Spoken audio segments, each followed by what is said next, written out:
Here we are at Sandgate in Kent, which is 2 miles west of Folkestone.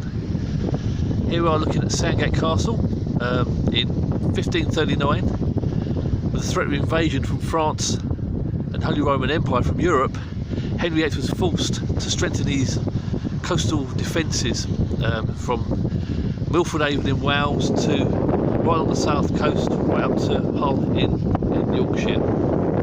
And this is one of the examples of those fortifications. They were built out of the proceeds of the dissolution of the monasteries, which took place as a result of the Reformation.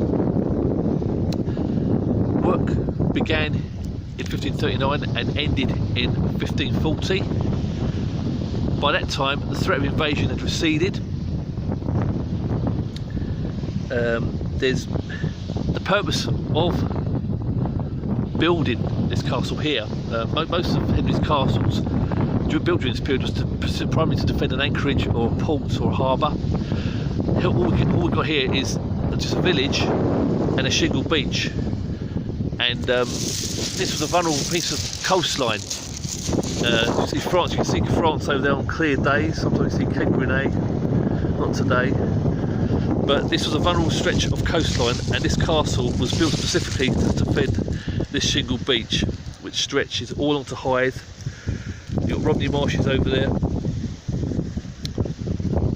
Along this stretch of coastline, I mean other castles, so here we have Sandgate Castle.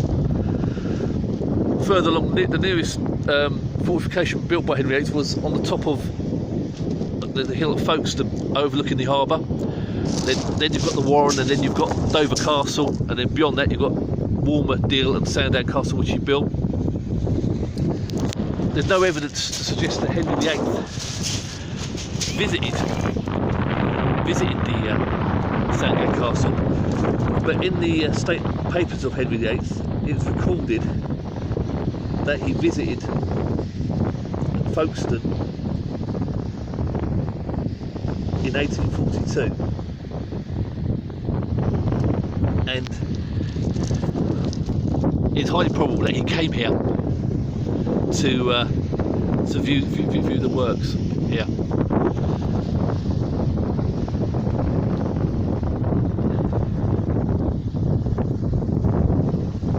If you look west, there's another connection to Henry VIII.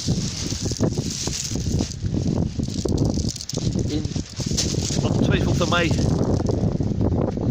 1520, which was 20 years earlier, during more peaceful times, much before Henry VIII proclaimed himself as head of the Church of England, Emperor Charles V, who reigned over the Holy Roman Empire and was also the King of Spain and Catherine of Aragon's nephew. Catherine of Aragon, as you may know, was Henry VIII's first wife. So Charles V anchored his fleet off this coastline. He wanted to meet Henry VIII. Henry VIII was at the time travelling from London. He was in Canterbury when Charles V landed here, or anchored off here during that day. And he wanted to see Henry VIII before Henry visited King Francis I of France at the Field of Cloth of Gold. Charles V wanted to maintain friendly relations with England. England, although it wasn't a major power in comparison to France and the Holy Roman Empire, it swayed the balance of power. So Henry VIII was an important ally to either France or the Holy Roman Empire. So Charles V wanted to speak to Henry. So on that day, Charles V sailed along this coastline, past Folkestone to Dover, where he was met by Cardinal Thomas Wolsey, and Wolsey welcomed him at Dover Harbour and led him up a torchlit procession up the hill to Dover Castle. At that time, Henry VIII was in Canterbury with Catherine of Aragon.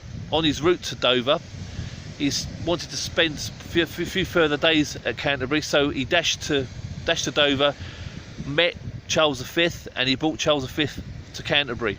And then from then on, Charles V went to Sandwich to continue his journey to Flanders, and then Henry VIII went to Dover Castle, and then went across the Channel to Calais, where he met King Francis.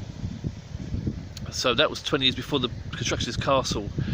There's also another connection. For along this stretch of coast, the fish caught along this coastline was served at the royal palaces in London. I've read in the state papers of Henry VIII that he bought fish from a fishmonger in Hythe, which you can see Hythe, the buildings on the horizon. That's where Hythe is, and there's a fishmonger in there which supplied Henry VIII with fish, which was transported to London and served at the royal palaces, including Hampton Court Palace. And it's in the records that this is where his fish was sourced from.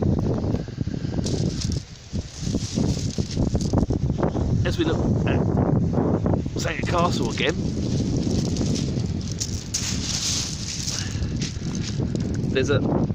you'll see there is a plaque on the wall, which I haven't mentioned yet. So there's a plaque there, and on that plaque, I think the sun's going down, but you might be able to see it. But there is a plaque there, and on it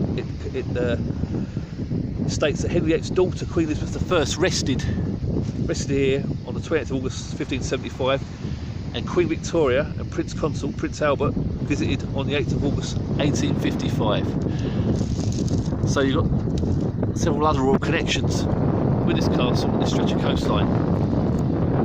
Queen Victoria was very familiar with this stretch of the English coast. She spent many times in Ramsgate as a child, and as Queen, she used to sail. In her journal, she mentioned sailing along this stretch of coastline in her yacht, which is named Her Majesty's Yacht at Victoria and Albert. So we have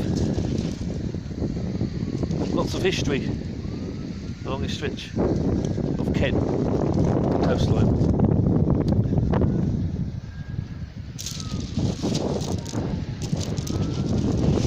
There's another historic fact for you.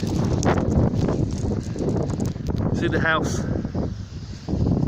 don't know if the sunlight's in there, but the house, which is here we are, that's the one, house painted green, that was once owned by H.G. Wells, the writer of War of the Worlds, and he lived there for several months. But because it's so close to the sea, especially with rough weather, he decided to move to Spade House, which you can see on the top of the leaves there. So that building on the top of the leaves, which you can see there. So that's where H.G. Wells, another house which H.G. Wells lived.